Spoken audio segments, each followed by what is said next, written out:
Welcome to the Growth Shift. I'm David Zilstra. Here's what I've learned after years in business. Every leader who's built something meaningful has a story, but the moment they had to shift, when failure forced innovation, when change became opportunity, when they chose growth over comfort. On this show, we dive into those pivotal moments, the setbacks that became breakthroughs, the strategic shifts that accelerated growth, and the frameworks that turn obstacles into opportunities. Because here's the truth. In a world where change is the only constant, the leaders who thrive aren't the ones who avoid failure. They're the ones who've learned to shift strategically through it. So whether you're facing your own pivot point or just want to learn from someone who's been there, you're in the right place. Let's dive in. Today, I'm excited to welcome Alison Hummel, founder of Activated Health, a dynamic agency specializing in Medicare and government healthcare markets. With 17 years of industry experience, Alison brings a wealth of knowledge from both the carrier and broker sides of the business. After previously building an award-winning insurance agency, she's now pioneering a new approach to healthcare insurance with a focus on wellness and client education. Welcome to the show, Alison. Thank you. I'm really excited to be here. Alison, you've mentioned your 17-year journey in the healthcare and insurance space. Can you share how your experience ultimately led to founding Activated Health? Sure. I credit a lot of my journey just to the people that I've met in the industry. I got into the insurance industry because of a woman who worked at Aetna 17 years ago. She mentored me over the course of probably about 6 months, and it just inspired me to get into the business totally. And then in being in the business, I have met so many amazing brokers throughout my career that it guided me to start my own agency. So I think a lot of brokers, are looking for a career, like something meaningful, something where they can feel proud of what they do. They're looking for a steady paycheck. I mean, nobody wakes up in the morning and thinks, I'm going to be an insurance agent. Like that's definitely not on the list of things. However, I think once you get into the industry and once you get into the business, if you meet the right people, which I have really been lucky to have met some amazing people, it really can inspire you to forge a path of your own and then also inspire others to do the same. Fantastic. And, forging a path of your own, you have forged quite a path, but it wasn't always a linear path through your time in the industry, right? Initially, you built a very successful agency, something that you had to step back from and ultimately leave. You spent some time away from insurance, and then you came back to the industry. Now, why come back? What was that turning point, and what made you decide to ultimately return to insurance? What made me return to insurance was the connections that I had built and the relationships that I had made. So over the years, one of the main reasons that I left the insurance industry was a function of responsibility to taking care of my son. So I went through a divorce, technically lost my agency in the divorce, and I really needed a way to just take a different path in my career for a few years. I maintained my licenses while I worked in the post-acute market I worked in med device sales in the post-acute market, which is actually very similar in a lot of ways to the market that I serve. So I was able to see on the other side of what happens in skilled nursing facilities and how Medicare goes in and rates those facilities.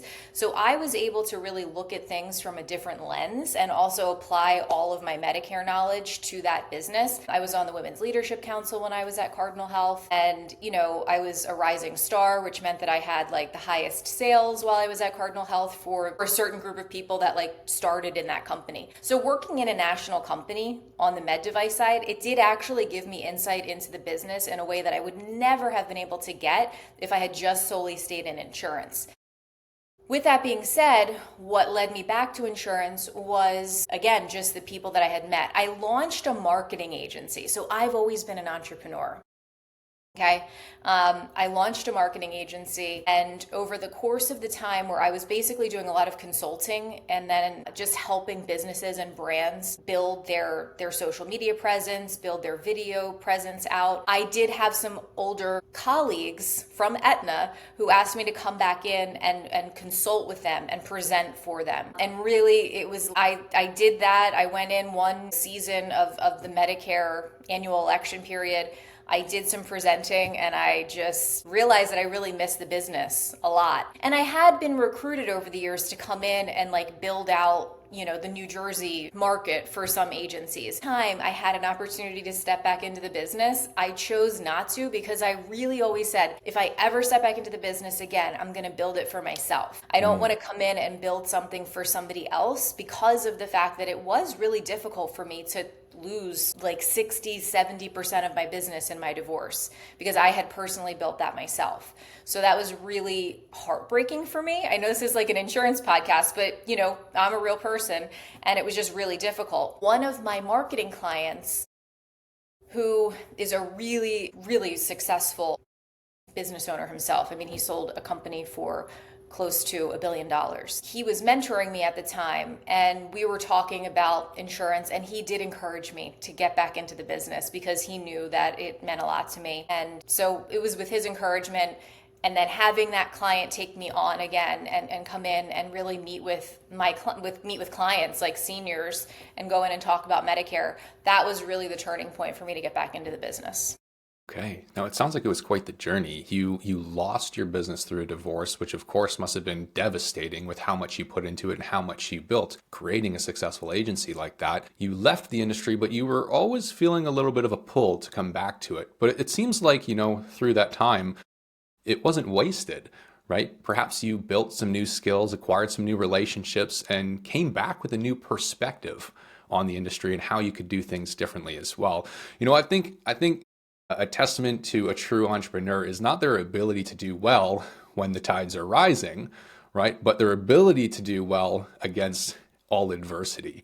It sounds like despite that adversity, you found opportunity to really come back to perhaps what was calling you and what a true passion was. Can you tell us a little bit more about what you're doing differently now at Activated Health with these newfound perspectives? Some things that we're doing differently at Activated Health, I would say that I never would have been able to do prior to stepping outside of the business, is really being able to educate clients on their local networks. And I feel like that's something that is often taken for granted, but it's really so super important to everybody. I mean, I never just sell somebody an insurance plan. I want people to have an ease of use with their insurance, that I don't get a call that somebody is dropping off of their plan, or that, they didn't know they enrolled in this plan, or that they can't access their doctor. Absolutely hate that. To me, that is a failure on behalf of me if I lose business to churn too aggressively. We really don't see that in my book of business. We rarely really have. And so for me, being on the clinical side, it gave me a deeper sense of empathy and understanding for the dignity that people need when they're accessing their healthcare. Nobody wants to go to the hospital and have surgery, or have a grave illness, or have several complex health issues. So I do credit understanding the complexity of that to my time in post-acute sales on the med device side, working with nurses and doctors and their patients to see really how serious having multiple chronic illnesses can be to somebody's health. And then seeing that and bringing that different level of empathy to my clients, I think is something that was pretty powerful for me, as well as obviously the marketing side. I remember when I was at Cardinal, I was getting kind of coached in the leadership role that I was in by somebody in the organization. And he said that one of his regrets was not working in the marketing space, because he was looking to grow his career. So I asked him, what's one thing you wish you had done differently that you didn't do, since I was more junior in my career than him? And he said, the one thing I didn't do was take an opportunity to work in marketing when it was given to me. He always had been in sales. And so for me, I took that to heart because I really need to understand KPIs, really just the cost per sale, cost per lead. Like I need to understand in a really granular way, like what these marketing agencies are doing for people so that I can be clear about that. I think any agency, any business would love to own their own marketing. I mean, it goes without saying because that's probably one of the greatest pain points that I noticed with businesses as somebody that owned a marketing agency is you're really handing over a lot to an outside agency. It's a huge spend. So for me, I think both of those things have been really helpful for me to be in my business in a way that's super impactful. Fantastic. And it sounds like you really came back to the industry, as I said earlier, with some incredible skills. Some of them may be more perspective on the relationship and the emotional side of things of what your clients would actually go through if they need to, use the policy that you're helping them secure. But also on the other side of things, a little bit more technical business precision when it comes to the marketing, the KPIs, and really forming not just the EQ, but maybe a little bit more of the IQ necessary to propel yourself even further than with your previous agency. But as I understand it, there was also a third advantage that you really took out of your time away from the industry in your approach to being able to rebuild it through new partnerships and new relationships you formed during that period. Can you share with the audience a little bit about what that looks like and how it is you're really starting to utilize those relationships to the fullest? That's obviously, if you're spot on. This guy's great at what he does, by the way. If you're not plugged into his podcast, you certainly should be on a regular basis. But for me, I think that concept of like your network is your net worth, I think that diminishes what that actually means a whole lot because it makes relationship building really transactional. I try to look at my relationships from a lens that most likely we can all support one another in some way. I really don't necessarily believe wholeheartedly in competition. I think that instead of competition, there can be collaboration or inspiration or something to aspire to. So I don't really look at people that are doing the same thing that I do necessarily as competition. I'm also keenly aware that most of my competitors, true competitors, are probably looking at me as potentially somebody that they may want to onboard into their agency. So I have awareness of that type of thing, and I think that brokers should think from that standpoint when opportunities are presented to them, that they bring value to a deal that they may not be aware of. Right? So if somebody's coming in to recruit you as a broker or as an agency owner, having awareness that if this person's wanting to recruit you, there's probably 5 other people who may want to as well. And you should explore those options before you make a decision. With that being said, so I've always looked at these different relationships that I have in my life more as a long-term, it's more of just a long-term relationship build for me, where I'm really looking to build friendships with people in the industry first and a foundation of respect and understanding, more so than trying to have like a quick transaction. So the company that I partnered with called HealthShare 360, I knew that they had relationships with Jefferson Health, at the time also Mainline Health, and then some other really large healthcare systems in and around South Jersey and the Philly 5 counties. One of the things that most brokers are trying to do is build relationships with provider partners. It really adds a layer of credibility as well as giving us access into patient populations who need information about Medicare. If we can go in and help the providers to educate their patients, it's such a value add for the provider as well as for the Medicare beneficiary. And so for me, I knew that relationship was something that I really wouldn't be able to find elsewhere. There was nobody else on the market that had done that at scale. And so I also really like the guys that own the company. So there was that going on because I had worked with them at Aetna a long time ago, 17 years ago. So I knew that between their provider relationships as well as their history in the business, that it was going to be probably a deal that I wanted to do. I also, when I stepped back into building out my own agency, started to work with an organization called the National Association of Women Business Owners. In that organization, there's women who work for large healthcare systems that are in South Jersey. So I'm also able to build out those relationships there. Is that something that's going to happen tomorrow? Probably not. Is that something that could happen in 18 months, 2 years, 3 years? Possibly, probably, likely. And so really I'm always looking at like something that's further down the line than maybe the average broker is. That's something that I've noticed. And it's something just to keep my eye on a long-term goal, I would say. So those relationships have been really important for me. And it sounds like this approach that you take to more, value-driven relationship building rather than transactional, even if each party knows that, hey, this could be a transaction that benefits both sides, right? It sounds like this approach that you're taking of really providing value is something that's worked out very well. I mean, these healthcare systems obviously have very specific needs and large populations of patients and people within who maybe aren't fully properly educated on Medicare and on other healthcare. And you can now come in and provide them with that resource where maybe, although they have the knowledge, wouldn't necessarily have the time, the ability, or the bandwidth to start doing it in such a larger way. For sure. I mean, there's another healthcare system in the Philly area called University of Pennsylvania, and it's a really outstanding healthcare system. I mean, it's just one of the best. People obviously come in here for treatment at Penn, and I have some clients that go to Penn for care, obviously. And one of my clients was like, well, why didn't you come into Penn and do seminars? That would have been so great. And I'm like, I don't know.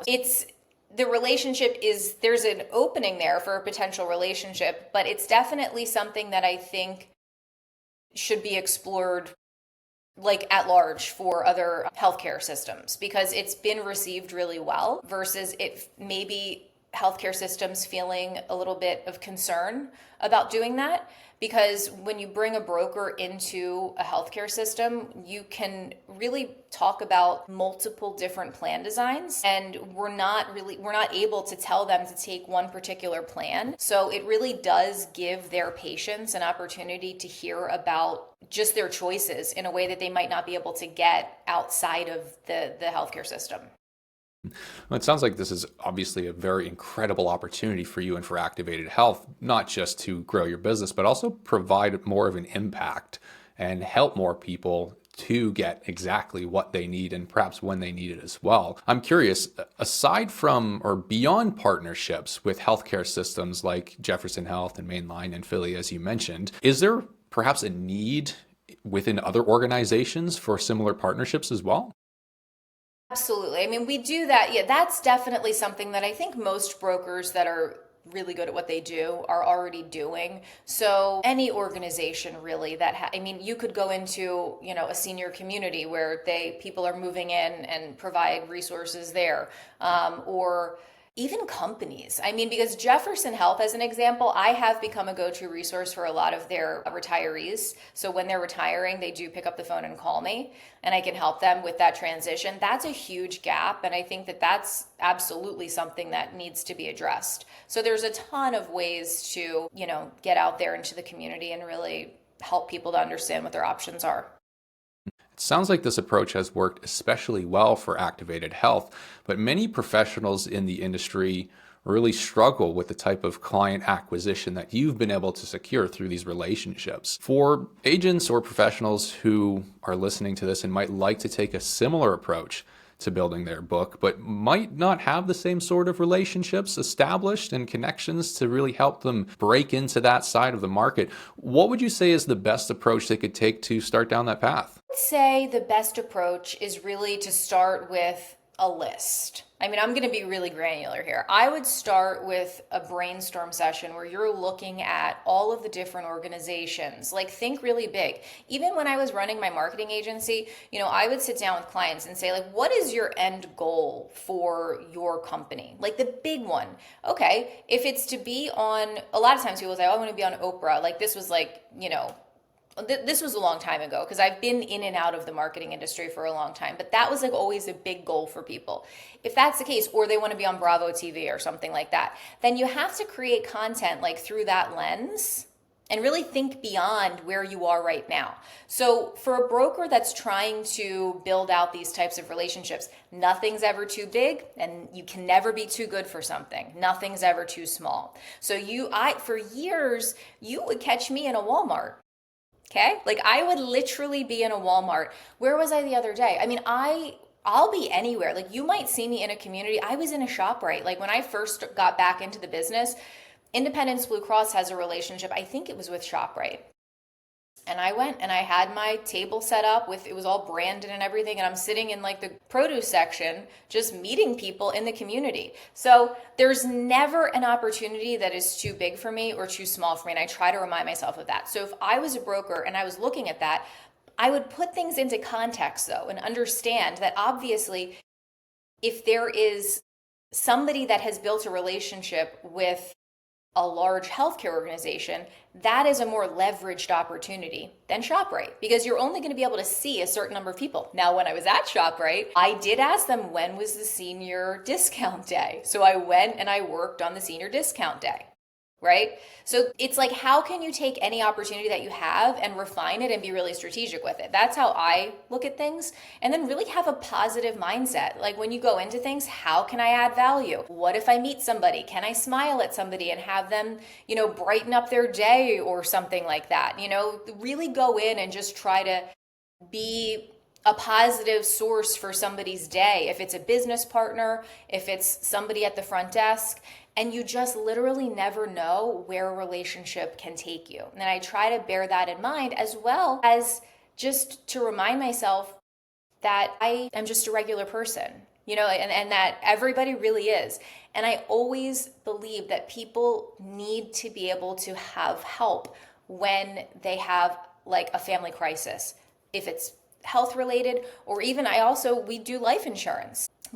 These types of needs are really, they're really emotional for people when they need them, right? Like it's really serious stuff. So I try to keep that in mind, and you can always find like a bridge with people's emotionality around anything related to healthcare or, end of life needs. So I think leading with empathy and positivity and humility goes a long way. So it sounds like maybe underlying all of that is exposure. Get out there, speak to people, but also don't be a robot, right? Remember you're human. Remember other people are human. Try to connect with them, understand them. And if they have a need that you can solve and you can help with, then perhaps that's a conversation that will arise naturally. That too, and also, if you have your list of like 50 places, you got to go into your list and check it off. Did you go to the place? You know what I mean? Who did you meet with? What was that person's name? Did you build rapport? Like all of those types of things, you kind of have to do that. If you're an independent agent and you don't have somebody that's like pushing you, you have to think like a sales manager or like somebody that's running your organization and really apply the same techniques that you would have to apply if you worked in corporate and had specific standards to meet. And so a very intentional approach, not passive, but going in with a game plan and knowing what you want to come out of it, but perhaps also going in with an open mind and without necessarily a specific agenda other than to have conversations, meet people, and make sure you're hitting your KPIs. Listen, I know this is an AI podcast. I mean, there's so many tools now, even with like internet, like leveraging different platforms, being aware of that and assessing that. And I think learning to have some discernment around what opportunities are going to pay off is critical. And how do you do that? It's trial and error. You have to take some risks. So having yourself out on different platforms, we've been really good at that. And I can pinpoint like what I think is going to be a good opportunity with the internet resources that come out and the different like AI tools. So that's probably just because of having run a marketing agency. And I love that you bring up AI now, Alison, because that's exactly where I want to take it. Now, we spoke the other day and you mentioned initially keeping your operation intentionally small for the first few years, right? While you're positioning yourself to maybe scale from there. Can you tell us a little bit about what your vision for scaling the agency looks like? And then we'll get into maybe how AI is going to play a role. I think scaling the agency means we have a baseline of a certain number of clients, and then I can go out and recruit agents. And, we can scale that way to where the agency is not as reliant on me to win business. And I can train other brokers to go out and do what I do, and also build those strategic partnerships myself on behalf of the brokers. Will there be use of AI? Listen, absolutely. I don't know what it's going to look like in 3 years, which is when I think we'll probably start to scale closer to about 2 years. Will AI vastly change the market between now and then? Perhaps. Do I think that people still want to have somebody to pick up the phone and call? I really do. I really do think that that is something that's an essential piece because of the complexity of the sale. Now, what we're using right now is I'll give a shout out to two companies that I just think are outstanding for brokers. One is called RetireFlow, and another is, I don't even want to share this one. It's called Medicare Agents Hub. It's so good. They actually work together. They have a strategic partnership now, and I was like, I knew that was going to happen, and I'm really happy because I was worried that Medicare Agent Hub was actually going to build out their own software or their own platform within their website. And when I saw that they partnered with RetireFlow, I was very happy. What these two platforms do is they streamline a couple of things for brokers. Okay. RetireFlow is a form that you can send out to your clients before they become your clients, or to your prospects really. They can fill it out. It gives them an opportunity to tell you all their prescriptions, all their doctors and hospitals. And it also is a function of the fact that we need to have what's called a scope of appointment on the Medicare side. That's a form, it's basically a release form that Medicare beneficiaries have to fill out 48 hours before you close the sale. That's a huge barrier, okay? Now, years ago, you would literally drive around and get them to fill out a paper scope of appointment. I am not kidding you. Okay, do you know how challenging that is? Or you'd be like, can you fax it to me? Can you take a picture of it and send it to me? It was very challenging. Now, other companies did come out with technology, but it was not as good as RetireFlow. It didn't work as well. And sometimes people would abandon doing it, right? And then you would have to kind of talk them through it. RetireFlow, it's absolutely outstanding. Not only does it give you that scope of appointment, but it gives you a background on all of your clients. So if you have their history of what they told you, the prescriptions that they were taking, their doctors and hospitals, and that is all HIPAA compliant. So absolutely love that platform. The other thing that I mentioned was Medicare Agents Hub. Nobody's paying me to give them a shout out. I'm just telling you, these two platforms are just amazing. What I like about Medicare Agents Hub is it gives you access to whoever the guy is that owns the company. He does a lot to get your name and you as an agent kind of boosted to the top of Google search results. Now, can I do that on my own? Certainly. But there's a guy that owns Medicare Agents Hub who probably is, that's all he's doing, right? I'm doing 15 other things. So I was like, well, I can leverage that. I can have my photo up there. It gives you an opportunity to have a little page. I can send people to my page. I have a video on there. He sends you leads. So it's really, both of those platforms, I would say, have just been really great for my business, for exposure as well as for just tracking things, online. So I highly recommend those two. Yeah, I think this is a really important fact to recognize as well, that although you can do these things, you might not be as effective as other people who are putting everything into it. So by taking on strategic partners, whether it be relationships in healthcare systems who can exponentially grow your reach, or technologies that have AIs infused into them to help you just be more accurate and get more exposure or enhanced productivity through those partnerships as well. It's an incredible way to really grow and to make sure that you can focus on really what you do best, right? Continuing to build relationships with your clients, with your partners, and growing your agency. However, I understand that there's something else you're starting to explore and something else you're doing as well. Now, you mentioned that you're developing a wellness component to differentiate your agency. Can you tell us a little bit about how AI might help you deliver this value add service more effectively for your clients? Well, obviously ChatGPT is helping me out a lot with this. I'm a huge ChatGPT fan. I don't know, maybe you're not. I should talk to you about the insurance side of AI more so after this call. But I do love ChatGPT because I can pop something in. Like the other day, I popped this into ChatGPT. I have a couple of ideas for wellness programs for my clients. One, and I'll just tell them, if somebody takes this idea from me, congratulations. Like I'm happy for you. One is a walking club. Another is a pickleball tournament. And another one is like kind of like a mindset concept. So I want to obviously implement these things, but I also have to close business. So one thing that I dropped into ChatGPT as an example is I told ChatGPT, can you think about this from the standpoint of a 7-figure insurance agency owner, right? So you have to teach your AI to think the way that you need them to think. I can't just ask ChatGPT to give me some ideas on how to implement this because they might not be nuanced enough, right? They might not take into account the barriers that I'm facing right now.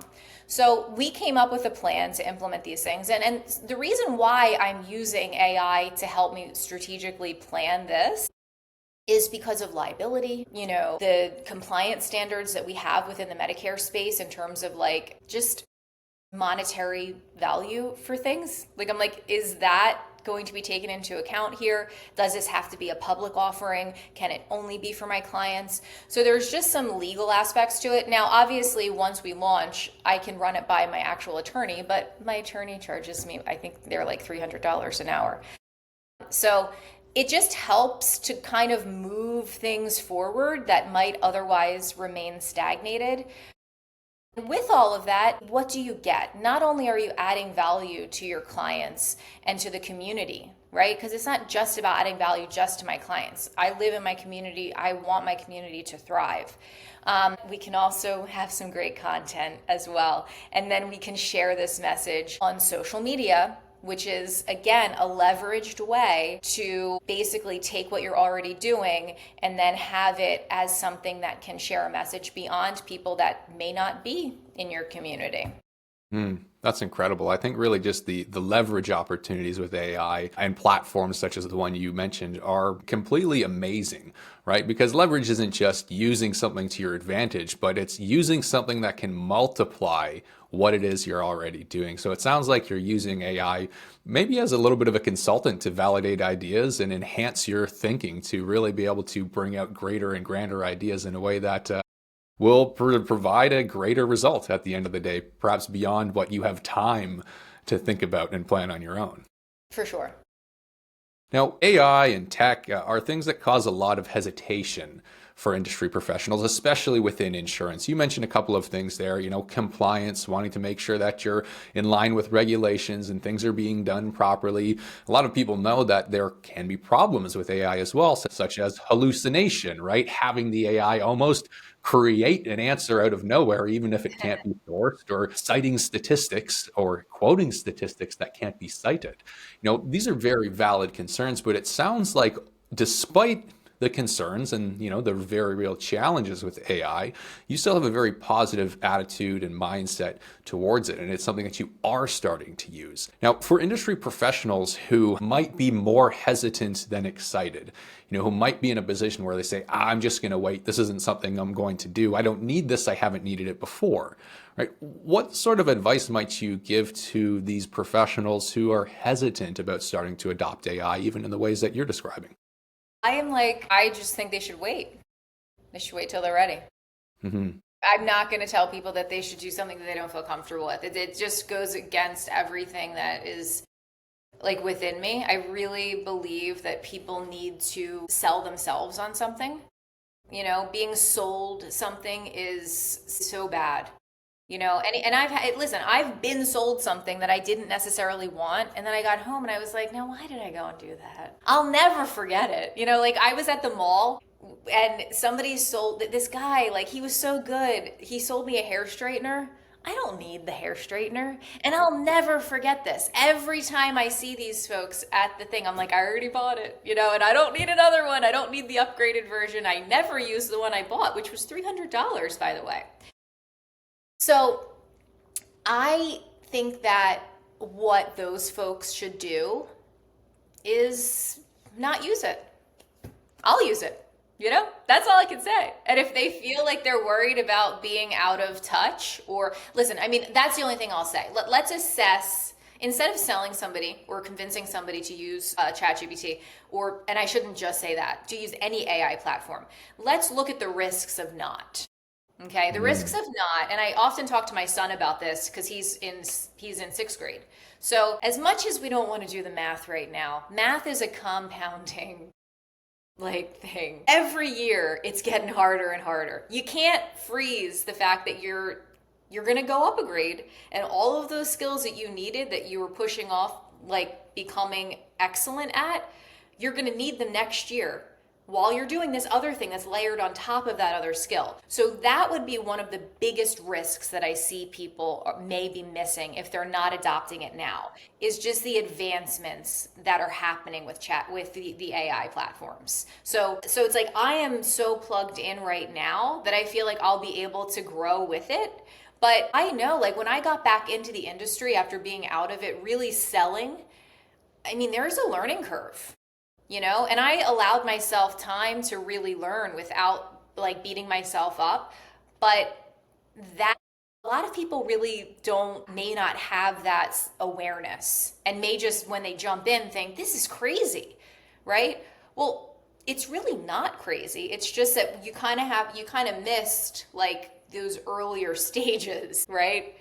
Yeah, it feels like we're traveling to Mars, but we all like kind of got on the spaceship like a long time ago.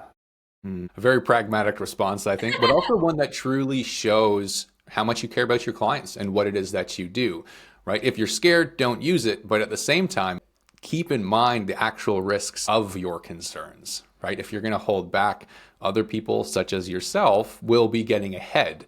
Right. So it's not necessarily fear that should hold you back, but perhaps lack of information and education. And just in the response that you gave, if you're scared and you're worried, don't use it. I can tell that, you approach your relationships with your clients in the same way. Education first, value first, and not giving them something that they ultimately don't need, which is a lesson that I think a lot of insurance professionals can learn. There's a lot more value in providing people with something they actually need than just closing a quick sale and hoping that, you're not dealing with a cancellation or a lost client somewhere. Or like something bad happening. Like I wouldn't be able to sleep at night. I completely agree. Alison, that was great. Thank you so much for sharing these insights with the audience today. For any listeners who might like to connect with you to learn more about Activated Health or just to continue the conversation, what would be the best way to reach out? I would say hit my website, www.activatedhealth.com with a K. Now, the reason for that is because of trademarking in 2024. When I launched the business, it was very challenging to find a non-trademarked company name. But my maiden name is actually Kubiak. So it felt like kind of apropos for me to use that. And because like AK, right? And which is my actual married name. Well, I'm divorced. In any event, so you can go there. All of the information is there. And there's links to my socials and LinkedIn, which is I think how we got connected. But that would be the best way to get in touch with me. Alison, thank you so much for joining us on the show today. Thanks for having me. I really enjoyed this conversation. I think it's really important and you're doing a great job. It's a true pleasure. Thank you. To the listeners, thank you for tuning into the podcast. As always, I hope this episode has brought you valuable insight, knowledge, and inspiration. If it did, please, would you show your support by dropping us a like on this video and subscribing to the channel. Until next time, we're signing off. And that's a wrap on another episode of The Growth Shift. If this conversation sparked something for you, whether it's a new perspective on failure, a strategy you want to try, or just the reminder that every setback can become a setup for something bigger, hit that subscribe button and share this with someone who needs to hear it. Remember, the leaders who thrive aren't the ones who avoid change. They're the ones who shift strategically through it. If you're ready to build the systems that help you grow without the chaos, head over to valentix.io. We help businesses like yours scale smarter, not harder. I'm David Zylstra, and I'll see you in the next shift.